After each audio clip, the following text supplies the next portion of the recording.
आफत में पड़ी है जान। उस्ताद, उसके हाथ में तलवार है।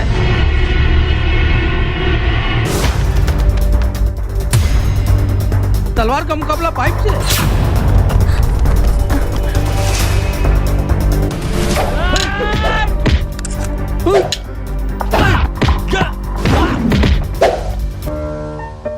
अरे वाह, आप तो हीरो हो। हीरो मैं नहीं, ग्लाइको पाइप है। अरे बॉस का कॉल। हेलो, आज का हेडलाइन क्या है? आज का हेडलाइन तो ग्लाइको पाइप है सर। ग्लाइको पाइप, हम चुकाते हैं एक एक बूंद की कीमत। नमस्कार, मैं हूं अशोक कुमार। मुखर संवाद के इस खास कार्यक्रम में आपका स्वागत है। मुखर संवाद खबरों से आपको लगातार अपडेट करता है और खबरें वो जो आपके लिए जानना बेहद ही जरूरी हो। इस समय एक बड़ी खबर आ रही है कि तेजस्वी यादव दिल्ली के लिए रवाना हुए और दिल्ली पहुंच भी गए। पटना से 10:30 बजे उनकी फ्लाइट थी, लेकिन एक बड़ा सवाल ये आ रहा है कि दिल्ली के धुंध भरी मौसम में एक बड़ी खबर यहाँ पत्रकार ढूंढ रहे हैं कि क्या वाकई में तेजस्वी यादव यहाँ क्रिसमस मनाने आए हैं, क्योंकि उनकी जो पत्नी है रिचेल, उनका भी घर वहाँ पे है, यानी दिल्ली में उनका आवास है, वो अपने माता पिता के घर जा सकती हैं। ऐसे में तेजस्वी यादव पहली बार क्रिसमस मना सकते हैं, यानी ये कहा जाए कि हिंदू होने के बावजूद वो क्रिसमस के कार्यक्रमों में भाग तो अब तक नहीं लिए होंगे। हालांकि रेचल से जब उनकी मुलाकात हुई होगी तो शायद उन्होंने क्रिसमस में पहले भाग लिया होगा, लेकिन ये सार्वजनिक रूप से पहला बार ये मौका होगा जब सार्वजनिक रूप से वो क्रिसमस में भाग लेंगे। हालांकि उनकी ओर से ये दावा किया गया है कि लालू प्रसाद यादव की ओर से उनको बुलावा आया है और वो पिता लालू प्रसाद यादव से मिलने जा रहे हैं, उन्होंने ऐसा कहा है। लेकिन ये बड़ी खबर भी आ रही है कि वो क्रिसमस मना सकते हैं, क्रिसमस के कार्यक्रमों में भाग ले सकते हैं। यानी कहा जा सकता है कि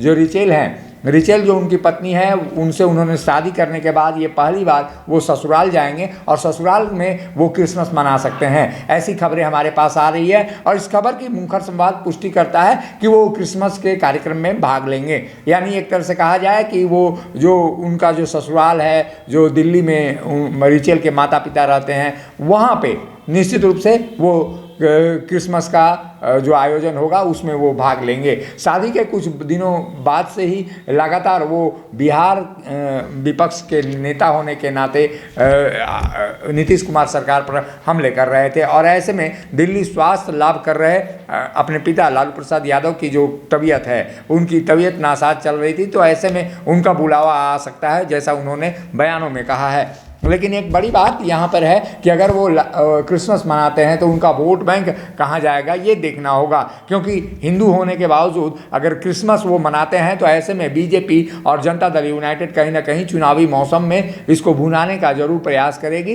हालांकि अभी तक जो बीजेपी के नेता हैं वो प्रशंसा करते आए हैं, क्योंकि सुशील मोदी ने भी क्रिश्चियन पत्नी से ही शादी की है, क्रिश्चियन उनकी पत्नी जो है वो भी क्रिश्चियन है, तो ऐसे में वो भी एक ही समुदाय के लोगों से साथ शादी करने पर वो भला विरोध में कैसे जा सकते हैं। हालांकि लालू प्रसाद यादव के परिवार की कोई भी बात हो और सुशील मोदी आलोचना न करें, ऐसा हो नहीं सकता, लेकिन पहली बार ऐसा हुआ जब उन्होंने प्रशंसा की। कारण साफ था कि जिस समुदाय की लड़की से सुशील मोदी ने शादी की है, क्रिश्चियन समुदाय की, उसी समुदाय की तेजस्वी की भी पत्नी है। तो ऐसे में दोनों, एक तरह से कहा जाए कि दोनों संप्रदाय जो हैं क्रिश्चियन और हिंदू, इनका मिलाप हुआ है। तो यहाँ पे सुशील मोदी उनकी प्रशंसा करते हुए नजर आए। उनको यूँ कहा जाए कि उन्होंने यहाँ तक कह डाला कि अंतर धार्मिक जो विवाह किया, अंतर जातीय जो उन्होंने विवाह किया, उसके लिए उन्हें बिहार सरकार पुरस्कृत करेगी।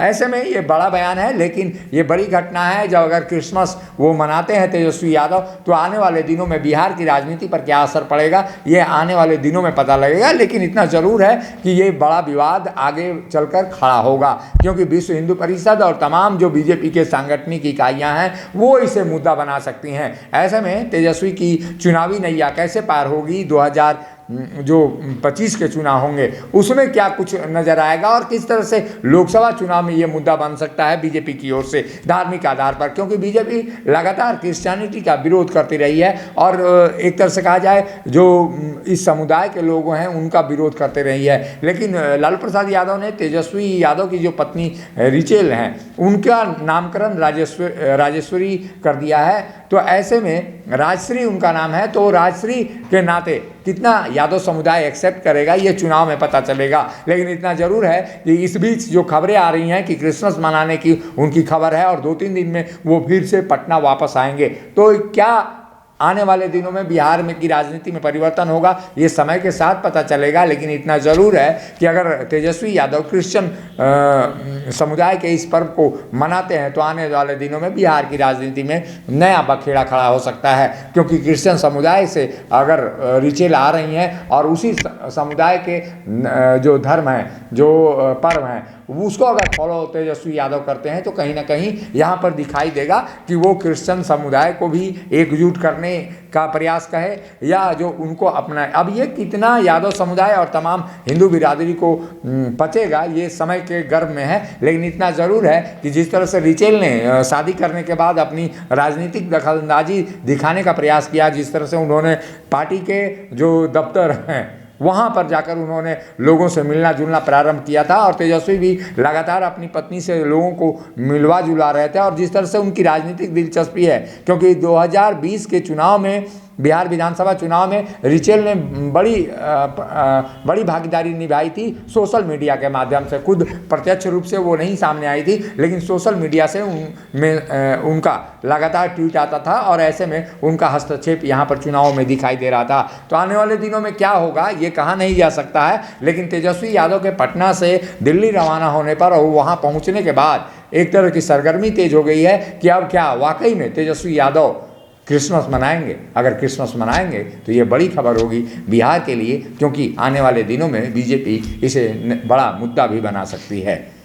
अभी जितनी इन्फॉर्मेशन हमारे पास थी उतने हमने कहा है और बताया है अपने दर्शकों को। आगे जो भी इन्फॉर्मेशन और सूचनाएं हमारे पास आएंगी वो बताते रहेंगे। नमस्कार। जब टूटती है आस, जब थकती है सांस, जब रूठते हैं अपने मुंह मोड़ता है जमाना, जब अंगड़ाई लेता है संकल्प फिर बनती है कहानी, बनते हैं अनमिट निशान। देखिए मेरे साथ मुखर संवाद